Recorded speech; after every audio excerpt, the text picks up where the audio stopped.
Hello, ഞാൻ കുട്ടാപ്പി. ഇന്ന് കടൽക്കരയിൽ fresh മീൻ കൊണ്ട് സൂപ്പർ മീൻ കറി ഉണ്ടാക്കാം.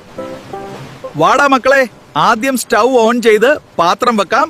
കുക്കിംഗ് തുടങ്ങാം. പാത്രം ചൂടായി, അതിലേക്ക് എണ്ണ ചേർക്കാം.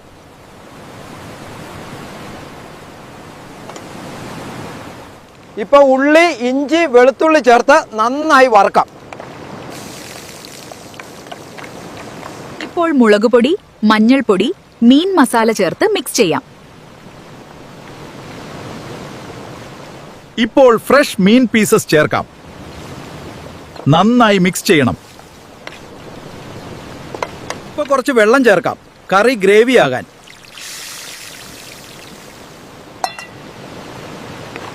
ഇത് കുറച്ചു നേരം വേവിക്കാം. കടൽക്കര വൈബിൽ ടേസ്റ്റ് ഡബിൾ ആയിരിക്കും. ഇപ്പൊ നമ്മുടെ മീൻ കറി റെഡിയായി. സ്മെല്ല് തന്നെ അടിപൊളിയായിട്ടുണ്ട്. എന്നെ സബ്സ്ക്രൈബ് ചെയ്യാൻ മറക്കല്ലേ. ഇനി എന്ത് കുക്കിംഗ് വേണമെന്ന് കമന്റിൽ പറയൂ. Okay, by.